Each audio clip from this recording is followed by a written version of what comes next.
The Peter Schiff Show.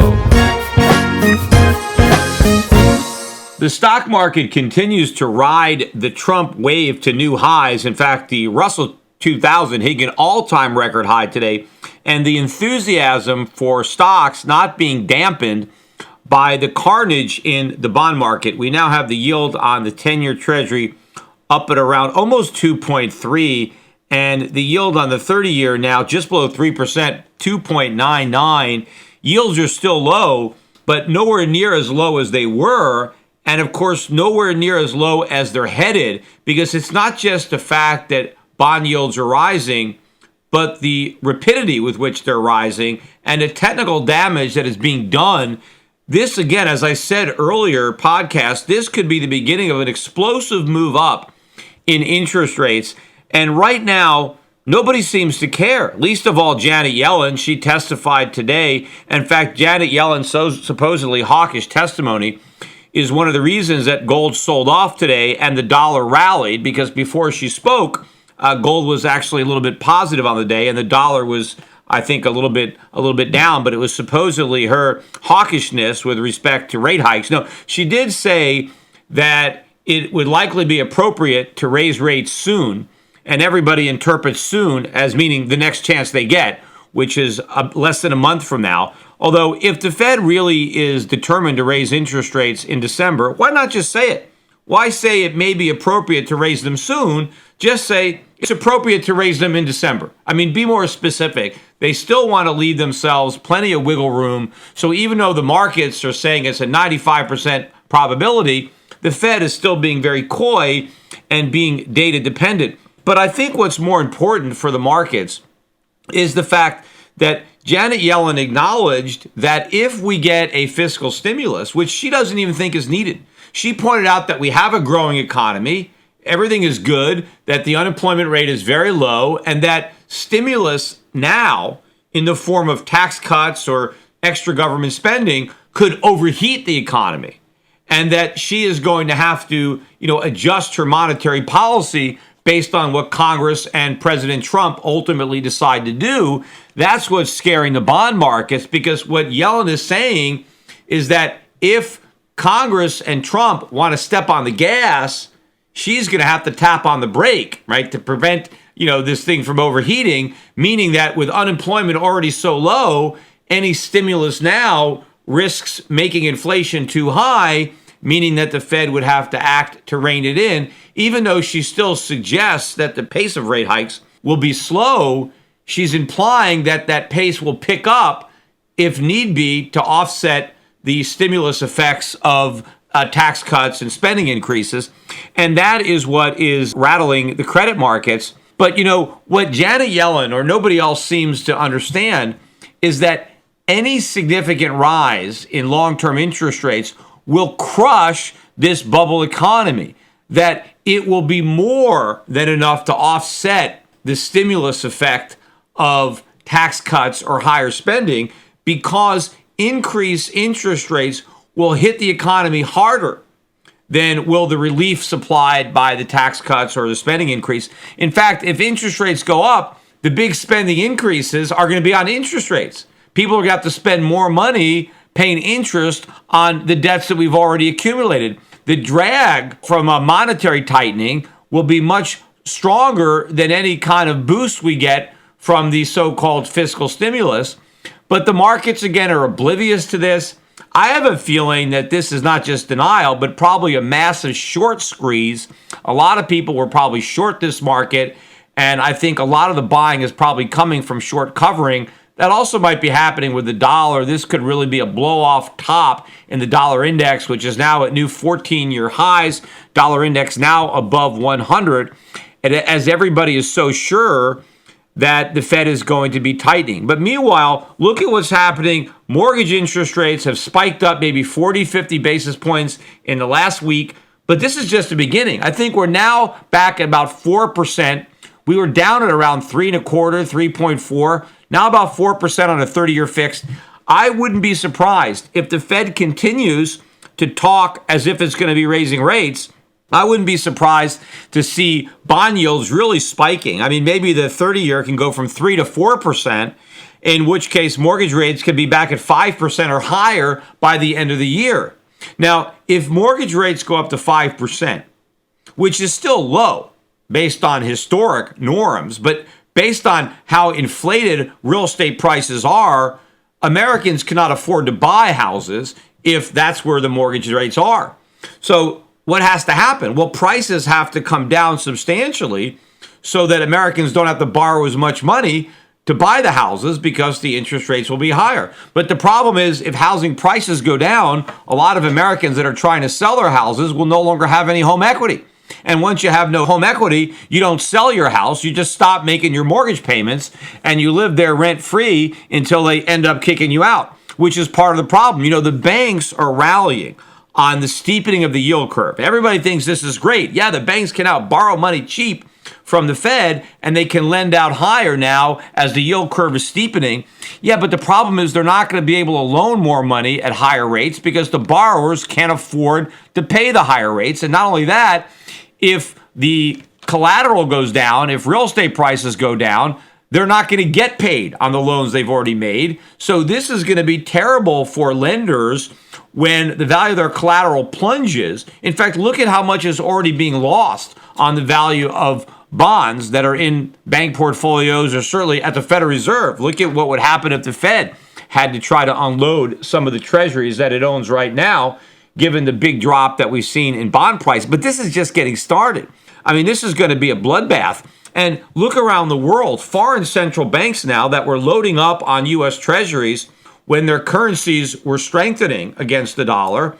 Well, now that their currencies are weakening against the dollar, they no longer need all these treasuries and they want to unload them while they still have a profit, because if the Fed's going to be raising interest rates, then the value of these long-term bonds is going to collapse. So all these foreign central banks want to sell now while they can still take a profit on the bonds. And of course, they have a profit on the currency because now they can sell those appreciated dollars and buy back their own currencies. So you've got foreign central banks all around the world selling U.S. treasuries. How high are interest rates going to go? And of course, you know, every time the Fed has talked about a rate hike, what's always happened between the time they talked about it and the time they did it is the markets would tank and then they would call off the hike as if they were ever going to do it.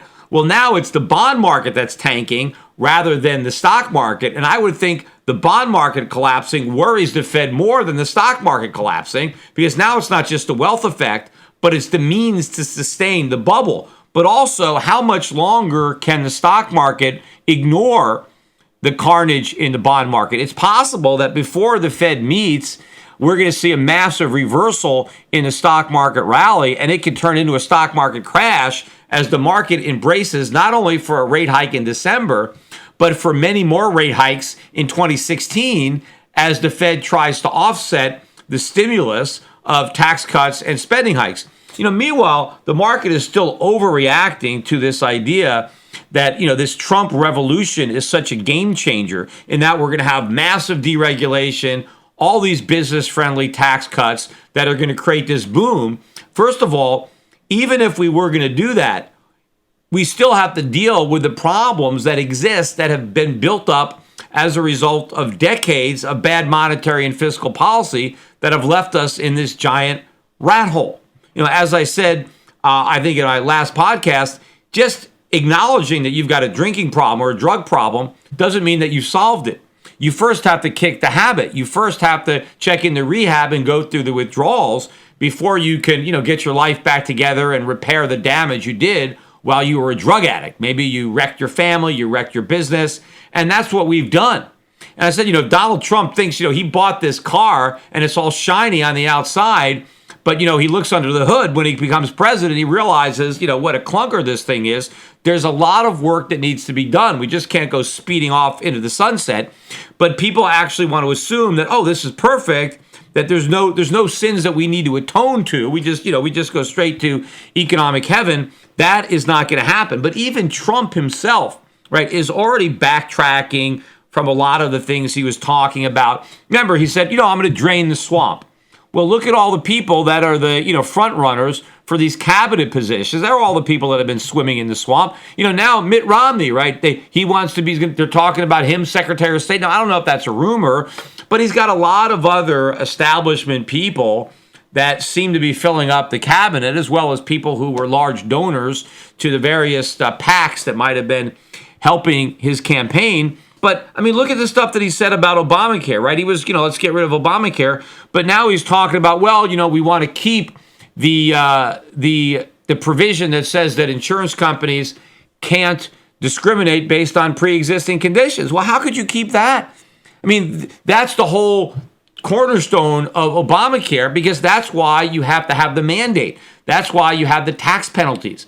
Because if you're going to say that insurance companies can't discriminate based on pre-existing conditions, then you have to mandate that everybody buy insurance. Otherwise, they won't do it. And of course, the problem with Obamacare, as the Supreme Court correctly pointed out, is the penalties are too low. People aren't buying it anyway. They'd rather pay the penalty than buy the overpriced insurance. So if Donald Trump wants to keep that popular provision, then he's got to keep the rest of it. You got to force people to buy insurance. In fact, you got to make it more expensive for them not to buy insurance if you're going to make this kind of thing work. But, he still doesn't want to level with people and tell them the truth. Donald Trump is still trying to be popular. He's still talking about, hey, I'm going to cut everybody's taxes. Right? Well, whose benefits is he going to cut? If you're going to cut taxes, that means the government has less money. So if the government has less money, they can't make as many payments that they promised. So who's going to give up something? He's not talking about anybody giving anything up. No one's going to get fired.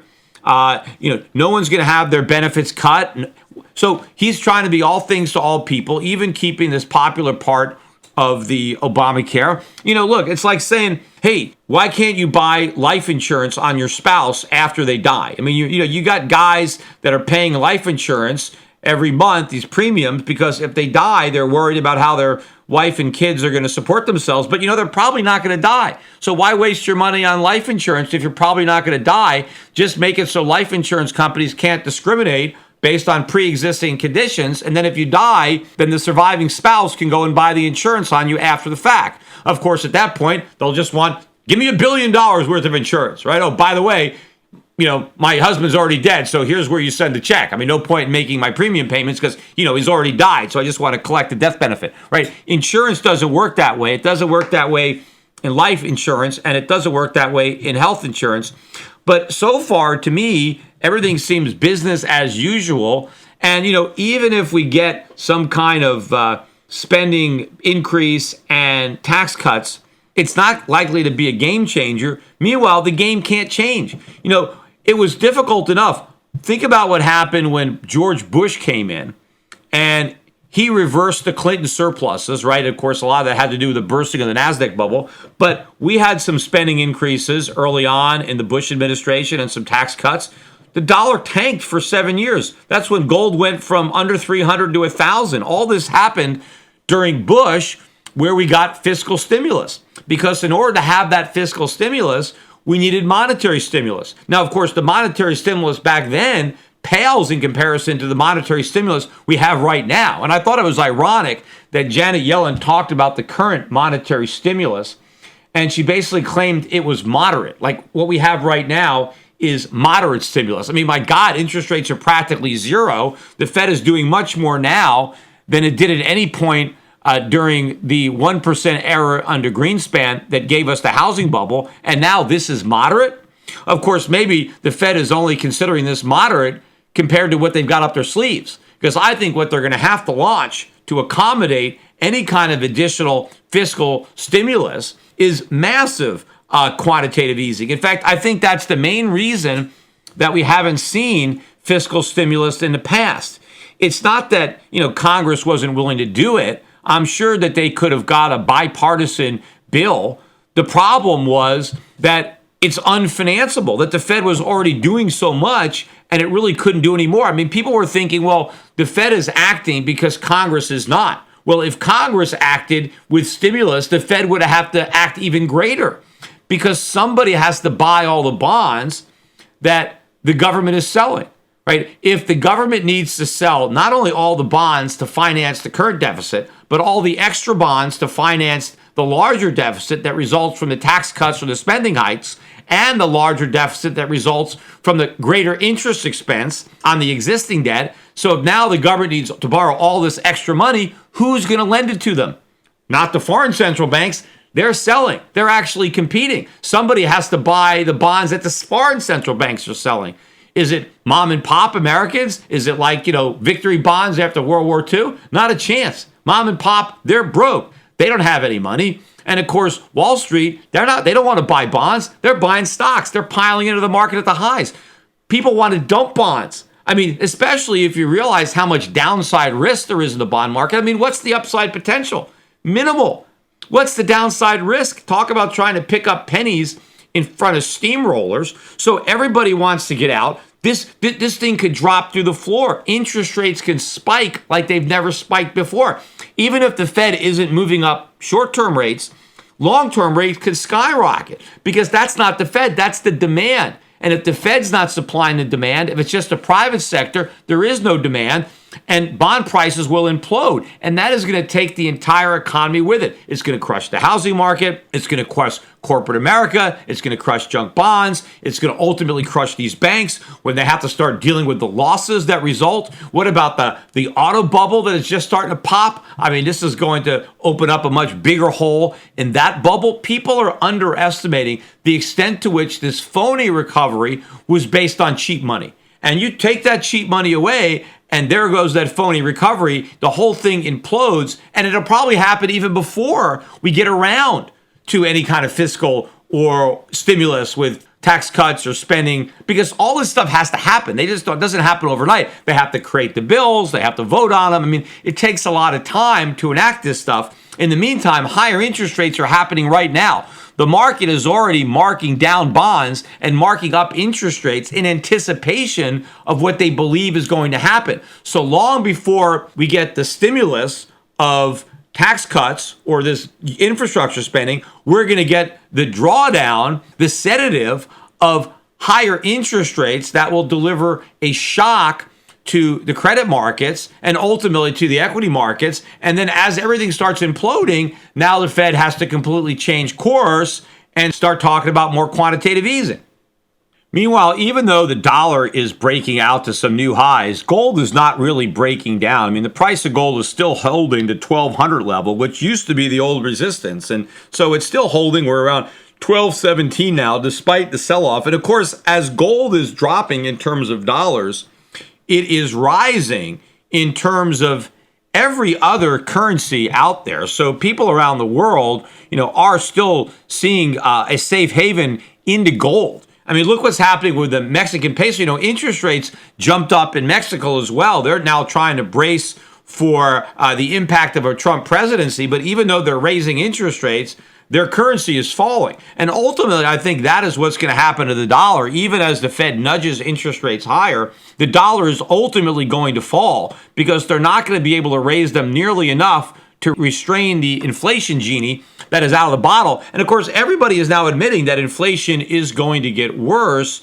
if we get a stimulus, if we get all this added infrastructure paid for with borrowed money. But inflation was already getting worse before this. Inflation was getting worse when everybody thought that Clinton was going to win and that there would be no stimulus. So inflation is really going to get out of control, and it's going to be reflected in the long end of the bond market unless the Federal Reserve does another QE program. But until it does that, the bonds are going to keep getting clobbered and rates are going to keep rising until the Fed reaches its breaking point.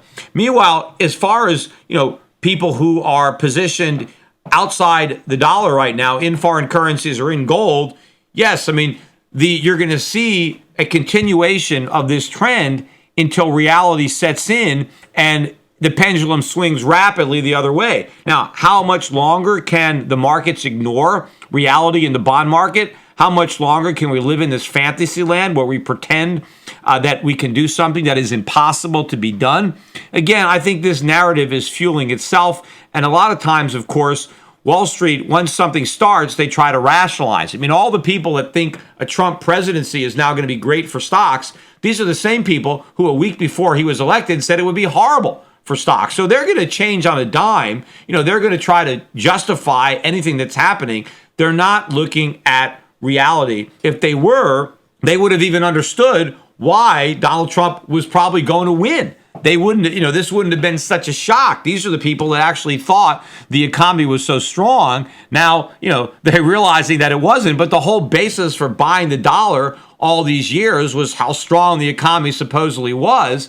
But the reality is, if the economy was that strong, then Hillary Clinton would have won. It's only because it's weak that she didn't, and it's because it's weak that the Fed's not going to be able to follow through with the rate hikes. We already have a weakening economy, and the collapse in the bond market and increase in long-term interest rates is kicking a weak economy in the groin.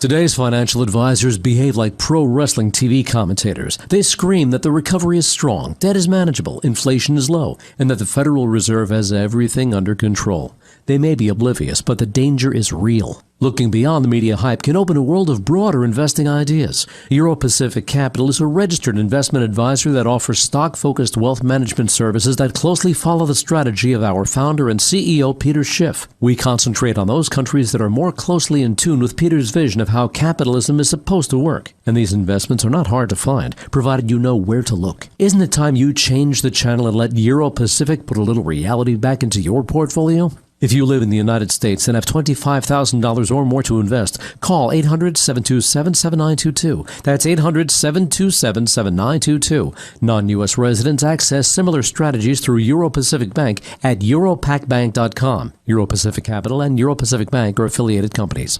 Hi, this is Peter Schiff, and long before foreign governments were buying gold, I urged my clients to put 5 to 10% of their portfolios into physical precious metals. Despite gold's massive rise over the last decade, I still think that a 5 to 10% allocation to gold and silver is a smart investment decision. But buyers have to beware. Big TV gold dealers push all sorts of coins that are poor investments.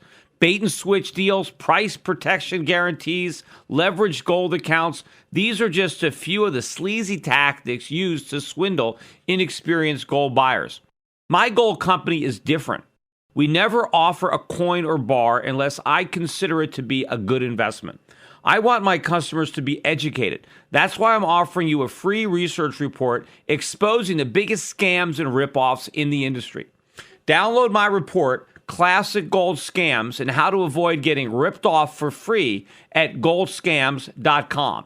This report tells you everything you need to know about how to avoid losing thousands of dollars with scam gold dealers. It even tells you how to tell if a salesman is lying to you on the phone. This is a must-read for anyone considering a gold or silver investment. Download this free report today at goldscams.com. That's goldscams.com.